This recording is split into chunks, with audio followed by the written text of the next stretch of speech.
ሰላም እንዴት ናችሁ? የኤንሲ ቤተሰቦች እንግዲህ አየሩ በጣም ጭጋጋማ ነው፣ ደመናማ ነው፣ እየዘነበ ነው እንደምታዩት። እንዳጋጣሚ ሆኖ እኔም የጃኬት መደረብ አልቻልኩም። ቦታውን አይታችሁ የት እንደሆነ መገመት የሚያዳግት አይመስለኝም። የምገኘው ጉላሌ የእጽዋት ማዕከል ነው። በማዕከሉ በርካታ ሀገር በቀል ስራዎች ይሰራሉ። የቱሪዝም ማስፋፋዮች የሚደረጉበት ትልቅ ማዕከል ነው። በዛሬው ዕለት ደግሞ የአዲስ አበባ ባህል ኪነ ጥበብ ቱሪዝም ቢሮ ያዘጋጀውን የስዕል ውድድር አስመልክተን እዚህ በስፍራው ተገኝተናል። ምን ሂደቶች ይከናወናሉ፣ ውድድሩስ ምን ይመስላል፣ እነማን ተገኝተውበታል የሚለውን ደግሞ ከፕሮግራሙ የምንከታተል ነው የሚሆነው። አብራችሁን ቆዩ።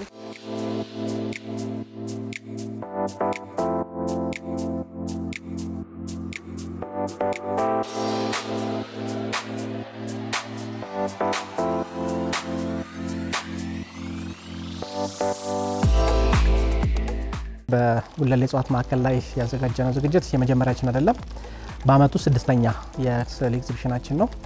እንግዲህ እንደ ዓላማ የምንይዘው በተለይ አማተር እና ፕሮፌሽናል የሚባሉ ሰዓሊያን አንደኛ ልምድ የሚለዋወጥበት መድረክ ማመቻቸት ነው።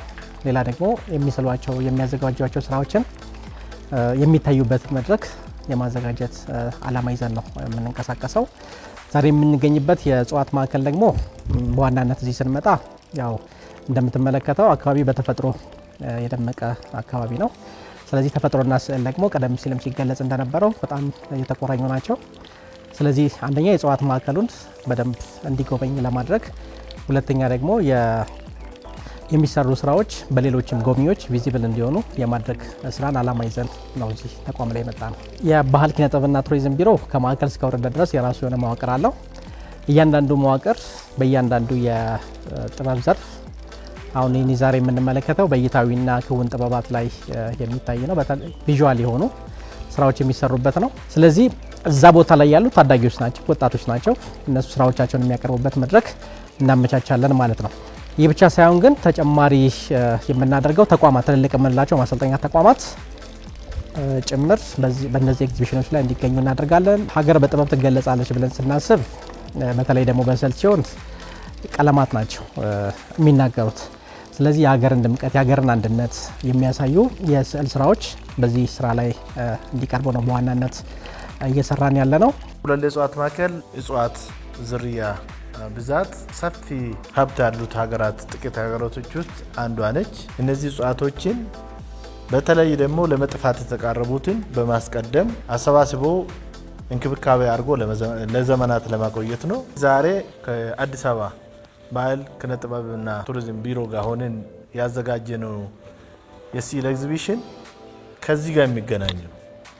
እንደምታውቁት ስዕል የሚሳለው ተፈጥሮ መሰረት አድርጎ እዚህ ጋር ደግሞ መሬት አቀማመጡ በጣም ማራኪ ሆነ እስከ ላይ ድረስ አዲስ አበባ የሚታይበት እይታው በጣም ማራኪ ሆነው መሬት አቀማመጡ በጣም ኢንስፓየር የሚያደርጉ ቦታዎች ያሉበት እጽዋት ማዕከል ነው።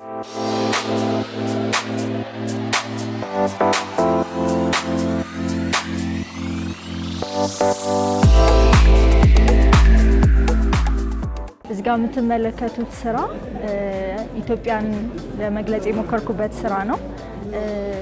ነጠላ የለበሰች ሴት ናት እና በኢትዮጵያ ቀለማት ያሸበረቀች የሀበሻ ከለር ያላት ሴት ናት እና ነጠላ ለብሳለች። ኢትዮጵያ የተለመደውን ስለሆነ እና እዚህ ጋር የምትመለከቱት ቅርጽ ደግሞ የኢትዮጵያን ካርታ ነው እና በዚህ ነው የኢትዮጵያን ሀገራዊ ድምቀት በቀለማት ውበት የገለጽኩበት። የሀገራችንን ባህል ቀለማትና አኗኗር ዘይቤውን ለማሳየት ነበር የሞከርኩት። ያቀረብኩት ከተማ በአሁኑ ሰዓት ፈርሷል። እንደ ቅርስ ወይም ታሪካዊ የሆነ ነገር አሳይቶ ለማሳለፍ ነው እና ቀለሞች ወይም አኗኗራችን የሚገልጹት ነገሮች በቀለም ለመግለጽ የሞከርኩት። ብዙ አይነት የብሔር ጥበቦች አሉ በሰፌድ የሚታዩ ማለት ነው እና እሱን ለማሳየት ያክል ነው። ጥበቡ አንድ ላይ ሲዋሃድ ወይም ደግሞ አንድ ላይ ሲታይ ምን አይነት ውበት ይፈጥራል፣ ምን አይነት ውበት አለው የሚለውን ነገር ለማሳየት ነው። የሁሉንም አይነት የብሔር ብሔረሰቦችን የሰፌድ ዲዛይን ይዤ መጣሁት ማለት ነው። ስዕል ምንድን ነው የሚገልጸው? ያው የተሰጠን ርዕስ ሀገራዊ ድምቀት በቀለማት ህብረት የሚለው ነው እና እዚህ ጋር ስንመለከት በብዛት ሀገር የምትወከለው በሴት ነው እና ሴቶችን የተጠቀምኩበት ምክንያት ለዛ ነውና እዚህ ጋር ብዙ አይነት የተለያዩ ብሔረሰቦች ይታያሉ። የሚለብሷቸው ልብሶች የተለያዩ ቀለማት ነው ያላቸው። እዚህ ጋር ስናይ ሞቃታማ ቀለማት፣ ቀዝቃዛ ቀለሞች፣ የተለያዩ ቀለሞች አሉትና የነዛ አንድ መሆን ለሀገር ድምቀት ትልቅ ዋጋ አለው። የኔ እይታ የጀመረው ከአካባቢ ነው። ከአካባቢ ውስጥ መጀመሪያ ደግሞ ኢንስፓየር የሚያደርገኝ መልካ ሜክሲኮ የሚለውን ደግሞ የሱን መነሻ የሱ ነው ማለት ነው። መልካ ሜክሲኮ ጋር ምን አነሳሳ ብባል ብዙ ጊዜ ሳስተምር ኤሌክትሮማግኔቲዝም ላይ ስፔክትረም ኦፍ ላይት የምንላቸው አለ። ከሱ ላይ ውስጥ ብዙ ጊዜ 7ቱን ቀለማት እናገኛለን በቪዚብል ላይት። ያ ማለት ያው ቀይ፣ ቢጫ ምናምን እያልን የምንጠራቸውን ቀለማቶች ሙሉ ስናገኝ ስፈልግ ማገኘው ብዙ ጊዜ ከውሃ ላይ ሻይን አድርጎ የሚመልሱ ቀለማት በብዛት እነዚህ የመጀመሪያ ፕራይመሪ ቀለም የምንላቸው ቀይ፣ ቢጫና ሰማያዊ ቀለማት ውሃ ላይ ምን ይፈጥራሉ የሚለውን ነገር ለመስራት ነው ብዙ ጊዜ እዛ ላይ የሄድኩት። የተጠቀምኩበት ሪፍሌክሽን፣ ዲፍራክሽን፣ ኢንተርፈረንስ ኦፍ ላይት የምንላቸውን በሙሉ ከዚሁ ላይ ለማሳየት ነው የሞከርኩት ማለት ነው።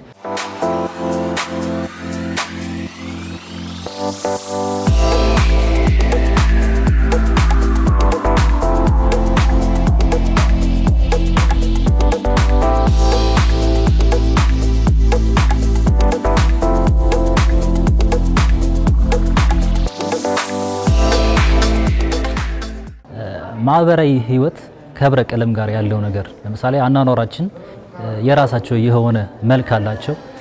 እንደገና ደግሞ ኢንስፓየር ሊያደርገን የሚችሉ ነገሮች ባህላችን ይረሳል። ለምሳሌ የምንገለገልባቸው እቃዎች የራሳቸው የሆነ ቀለም አላቸው፣ የራሳቸው የሆነ ህብረት አላቸው። በምንጠቀምበት ጊዜ ህብረተሰቡን እለት ወይም ሚሞሪ የሆነ የሚሄዱበት መንገድ አለ። ለምሳሌ ከሀገር ውጪ ሆኖ አንድ ሰው ያ ነገር ሊናፍቀው የሚችለው ነገር ምንድነው? ለምሳሌ አናራራው ልጅቷ ስትወቅት የሚያሳይ ነገር አለ።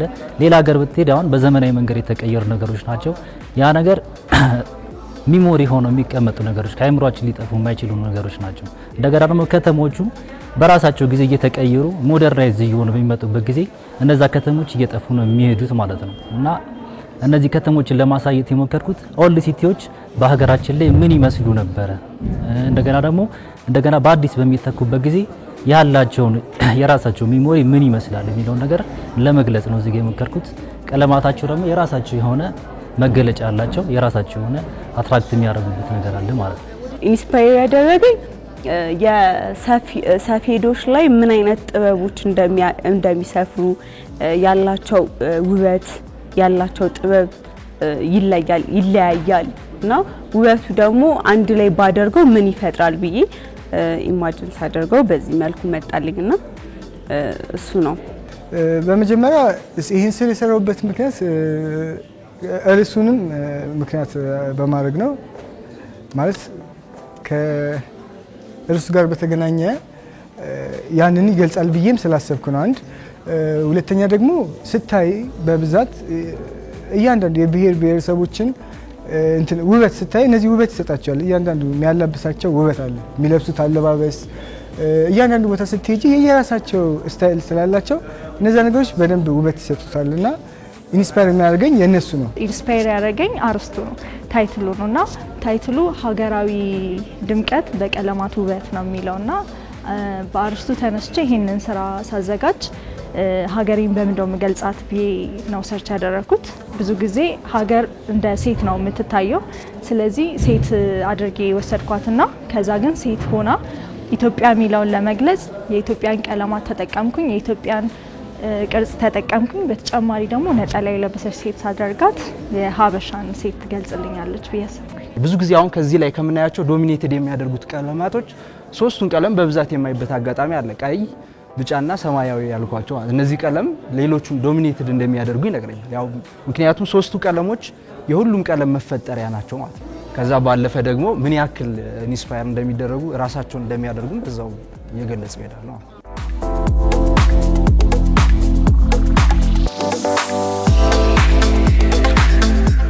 እንግዲህ ጉለሌ እጽዋት ማዕከል በ2002 ዓመተ ምህረት የተቋቋመ ትልቅ ተቋም ነው። በ705 ሄክታር መሬት ላይ የተመሰረተ ተቋም ነው። እንግዲህ ሲቋቋም 4 ዓላማዎችን ይዞ የተቋቋመ ማዕከል ነው።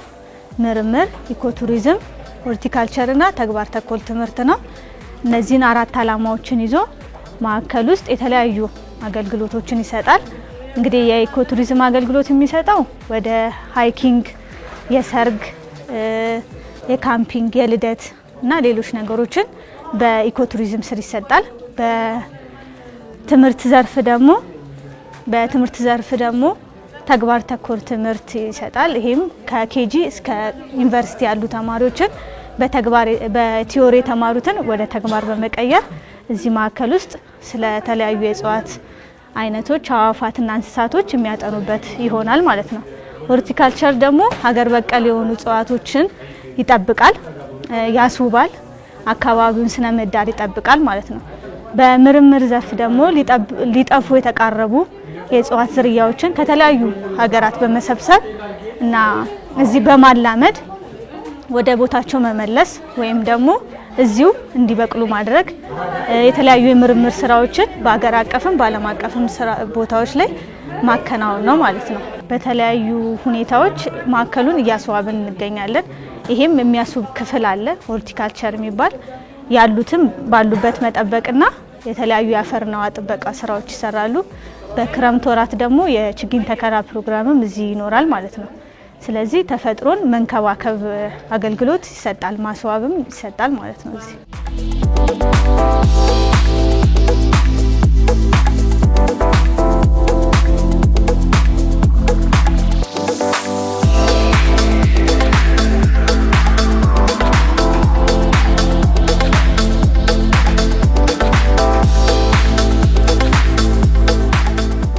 እንደዚህ አይነት ውድድሮች መዘጋጀታቸው አንደኛ ሰዓሊው ራሱን ይገልጽበታል፣ ሁለተኛ ለሌሎች ደግሞ ማስተማሪያ እንዲሆን እዛ አካባቢ ምን እንደተሰራበት ማስተማሪያ እንዲሆን ይገልጻል ማለት ነው። አዎ ይሄ ምንድነው ለሰዓሊ ትልቅ እድል አለው ማለት ስራዎቹን እንዲያስተዋውቅ እና የበለጠ ደግሞ እንዲሰራ ያበረታተዋል ማለት ስራዎቹ ይተዋወቃሉ። ሰዎችም ደግሞ ያንን አይተው የሚሰጡት ፊድባክም ትልቅ ትምህርት አለው ብዬ አስባለሁ። እንደዚህ አይነት ፕሮግራም መዘጋጀቱ ለኛ በጣም አስፈላጊ ነው። ምክንያቱም አሁን ላይ በቀጣይነት የምንሰራቸው ስራዎች የሉም በስዕል ደረጃ ማለት ነው። እንደዚህ አይነት ፕሮግራሞች ሲኖሩ ለኛ አፕሪሺየት እንድንሆን አፕሪሺየት ያደርጉናል እና ለሌላም ቀጣይ ስራዎችን ቆንጆ ስራዎችን እንድንሰራ ያደርጉናል። እንደዚህ አይነት ውድድሮች በተለያየ መንገድ ስራዎቻችንን ልናቀርብ ራሳችንን አወጥተን ለማሳየት እንድንችል በጣም የሚጠቅሙ ነገሮች ናቸው። በተለይ ሰዓሊ ደግሞ በጣም ብዙ ስራዎችን እየሰራ እንደዚህ አይነት እድሎችን ባለማግኘቱ ተቀምጠው ያለምንም ፋይዳ ነን ቤኔፊት ሆኖ ይቀመጣል ማለት ነው። እንደዚህ አይነት ውድድሮች መዘጋጀታቸው ለአርቲስቱ በጣም ጠቃሚ ነው፣ ያበረታታል።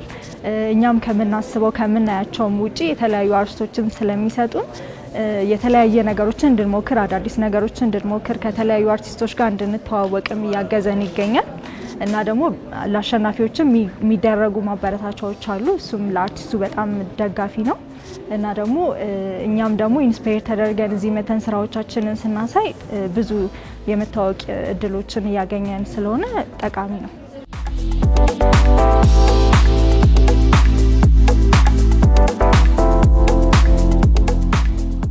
ፕሮግራሙ እንግዲህ የተከታተላችሁትን ይመስል ነበረ። ውድድሩ ፉክክር ያለበትም የሚመስል ነው። በርካታ ቆንጆ የስዕል ስራዎችም የቀረቡበት ነው። ወጣት ሰዓሊያንም ደግሞ የፈጠራ ውጤቶቻቸውን ያሳዩበት መድረክ መሆኑን መገንዘብ ችለናል። ለዛሬ ያዘጋጅንላችሁ ፕሮግራም ይህንን ይመስል ነበረ። ቀሪ የኤንዩሲ ፕሮግራሞችን እንድትከታተሉ ጋበዝን። መልካም ቀን።